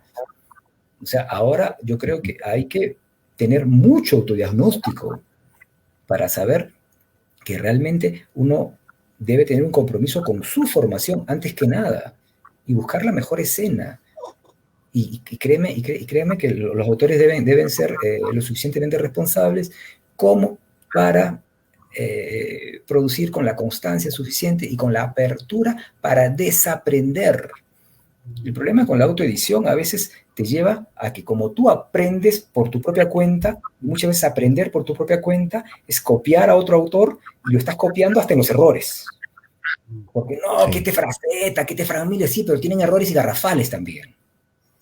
Entonces, si tú no sacas la paja del trigo, pues lamentablemente sus aciertos son tan grandes que sus errores se pasan por alto, pero están. Y de repente tú no vas a tener esos aciertos tan grandes, y esos errores en ti sí van a ser garrafales. Entonces, a veces esta búsqueda de propio aprendizaje, como en todos los campos, el aprendizaje se termina en la escena. El médico termina de operar no en sus prácticas, sino operando. Entonces, eso es lo que tienen que aprender, que los primeros estadios del camino empresarial son estadios de aprendizaje. Y una cosa que yo creo que es importante compartir, porque ya hubiese querido yo que alguien me lo diga hace mucho tiempo, las grandes empresas en editoriales del mundo, esto lo dice un editor de Glenat, el principal de Glenat, las grandes editoras no se casan con autores viejos normalmente, prefieren casarse con jóvenes. ¿Por qué? Estoy hablando de literatura, claro, por extrapolación cómica en general, pero claro, él lo dice como literatura. ¿Por qué? Porque les conviene formar a un autor.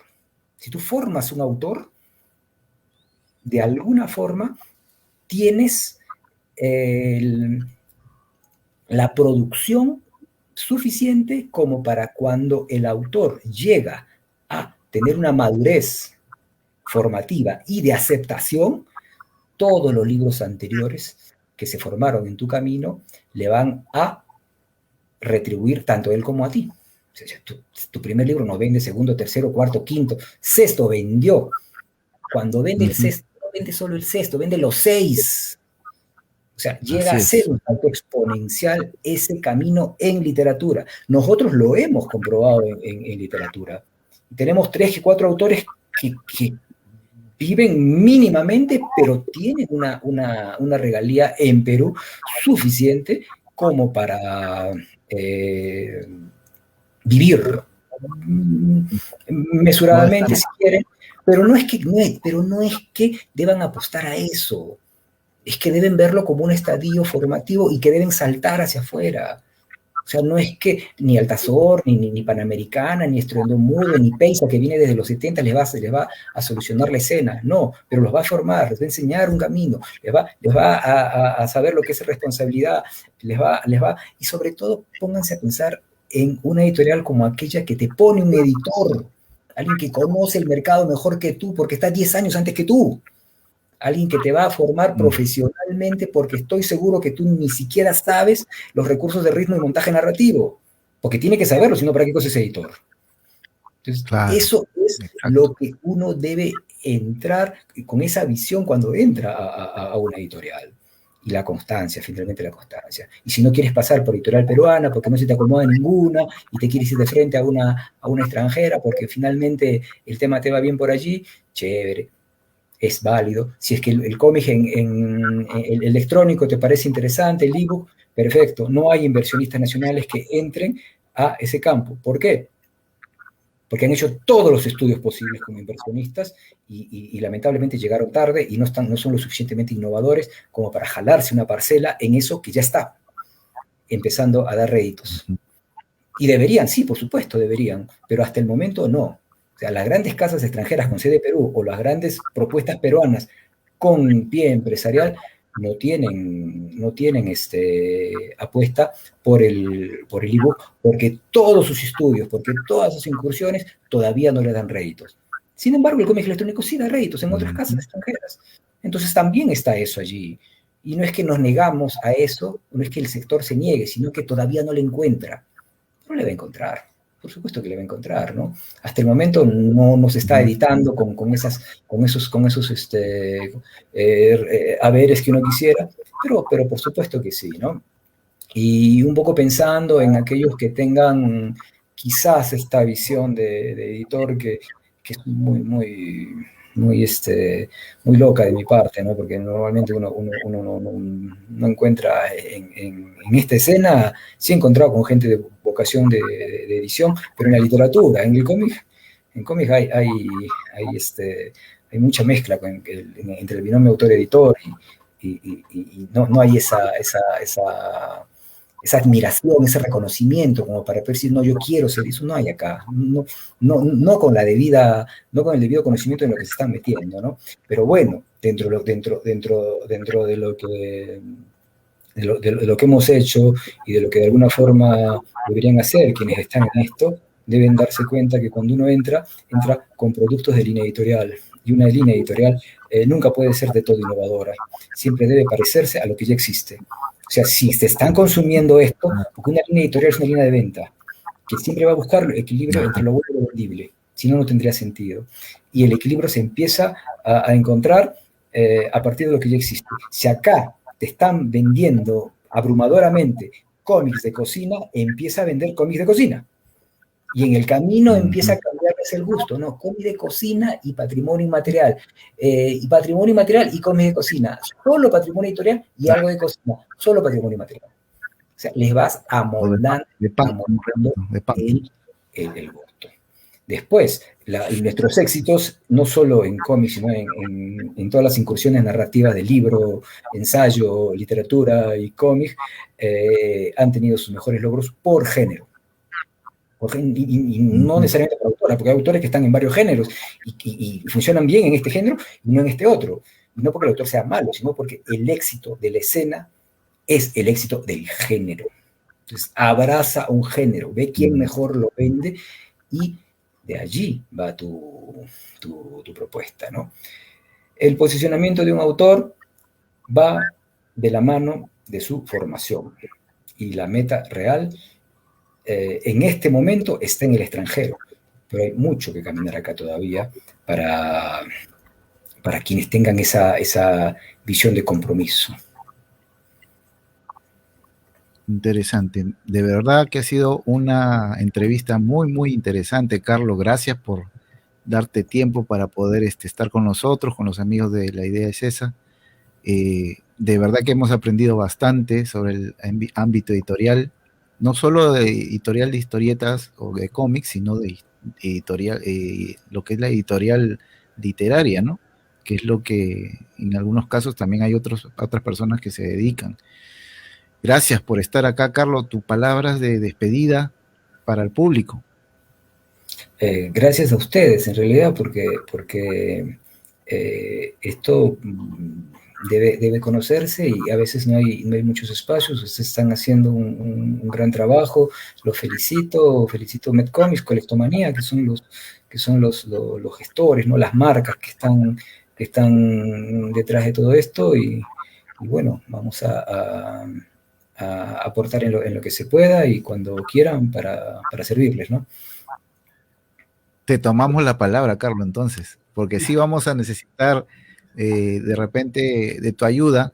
Sabemos también que participas activamente en el chat cuando tenemos entrevistas. También te animamos a que nos sigas apoyando por ese lado. Tus acotaciones y tus preguntas son muy, muy precisas y a veces necesarias para poderle dar un enfoque mejor al programa. Gracias desde ya también por tu participación de antes y de las futuras participaciones en este programa. Renato, tu despedida entonces para esta entrevista. No, mira, has dicho exactamente lo que yo estaba pensando. Agradecerle a Carlos porque realmente ha sido genial.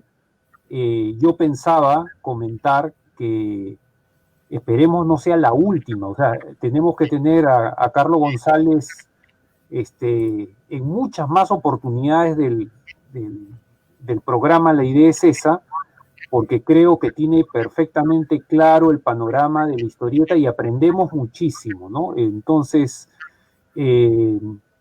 bueno, reiterarte, Carlos, el agradecimiento,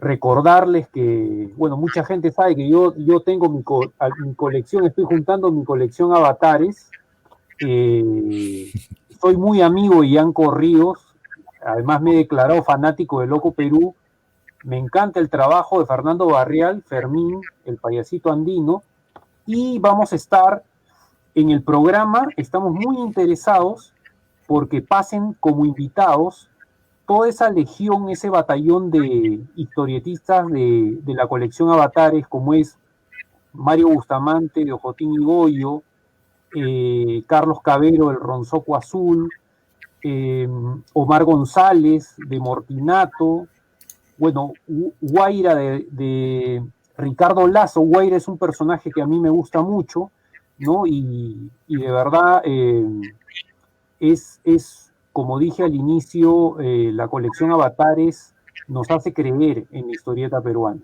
Gracias, Carlos, de verdad. Sí, gracias a ustedes. Avatares nació con el éxito que yo vi en autoedición de Harold Pinedo de Supernar. Hicimos el compilatorio, trabajamos los proyectos. Harold nos dejó hace poco, falleció. dentro de lo que es el historietista de esta generación que no tenía la presencia y que muchas veces era del interior, porque mucha de la mirada de Avatares es una mirada hacia el interior, pues tuvo también a Rafael Barrionuevo, que también nos ha dejado, ¿no? que es un autor importantísimo, que tiene una obra por compilar y que estamos en eso, que también está con Somos Barrio, que es lo mejor en su género que ha hecho la historieta peruana, creo yo, no solo porque sea provinciano o porque tenga una visión regional, no, era una visión nacional que merece ser vista. Me parece que es una obra de primer nivel en su género, que es Somos Barrio, y bueno, hay otras obras que son bastante complejas, tanto para público general, unas más a público adulto, sin restricción para los niños, como Jales en el Perú, otras como Pollo Fashion, que son un poquito más pegadas a lo que es el niño, Ronzuko Azul, que es un personaje entrañable, representativo, icónico, Besbel, que es un autor bastante mayor, de Tumbes, del norte peruano, que es una opción surrealista, muy simbólica, que un autor que no está en su mejor momento ahora. De Cusco mencionaste Jotín y Goyo, pues también está bestial, es esta suerte de mitología a partir del calpandino, con animales antropomorfizados.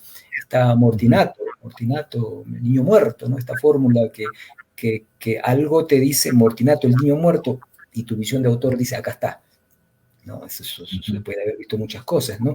Lo mismo que encontré con las producciones actuales que hemos sacado, como Caimán, La Buena Problema, de Álvaro Mallorca, o Patata, que se ha diferenciado bastante, pero está dentro de lo que queremos, y que son obras que le está yendo muy bien, que han tenido las mejores críticas cuando las hemos llevado a gente que valoramos su opinión. Y bueno, de los demás autores ni que decir, que tú ya lo mencionaste, ¿no? Entonces, bien, pues bien con ello, y bueno, estamos trabajando muchas cosas. Lo normal es trabajar una docena o quizás un poco más de publicaciones, y unas van llegando, otras van pasando, pero siempre estamos trabajando cosas, ¿no? Y los que me conocen saben que cuando la gente me pide algún tipo de asesoría, sin que yo tenga o por lo menos comentar, porque yo no me considero más que alguien que pueda de alguna manera opinar con la mejor gana de algo que a uno le gusta, pues no hay ningún problema en que me paguen la voz, o de repente escriban al gremio de historietistas. Hay mucha gente que escribe al gremio de historietistas del Perú, y esta gente no me va a dejar mentir, solicitando una visión, un comentario. Estamos haciendo esto, ¿qué te parece? Y nos tomamos la seriedad para escribir cosas, para levantar un teléfono, para comunicarnos, a veces hasta para citarnos. O sea, mucha gente sabe que yo, por respeto a los autores, muchas veces me vienen con obras que yo sé que no están dentro de lo que yo pueda darles, y que se merecen una real explicación, y yo no solamente levanto un teléfono, pues me reúno con ellos, ¿no? Y muchos no me pueden dejar mentir, porque yo creo que el autor peruano y el entusiasmo peruano se debe respetar mucho, ¿no? Entonces hay que dar el mejor consejo, y sobre todo que sea entendido de la mejor manera, ¿no? Bien, acá Carlos Rojas nos manda saludos, buen programa, saludos. ¿Qué tal, Carlitos? Que fue el programa Saludos, número 1, Carlos Rojas Feria. Y Gerardo Catacora dice que la primera y única vez que lo vi fue en el Comic Fest 2019, poco antes de su partida. Harold Pinedos menciona, ¿no? Bueno, sí, nosotros también recordamos a Harold. Y bueno, no se olviden que este sábado la vacuna número 21 es totalmente gratis. Ya estaríamos viéndonos entonces hasta la próxima emisión, que será el 26 de julio, con un nuevo invitado que vamos a anunciar oportunamente.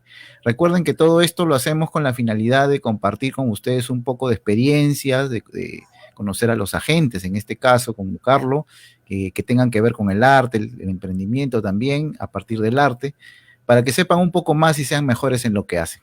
Al final, amigos, la idea es esa. Nos vemos. Bien. Chao. Hasta un próximo programa. Luego, muchas gracias.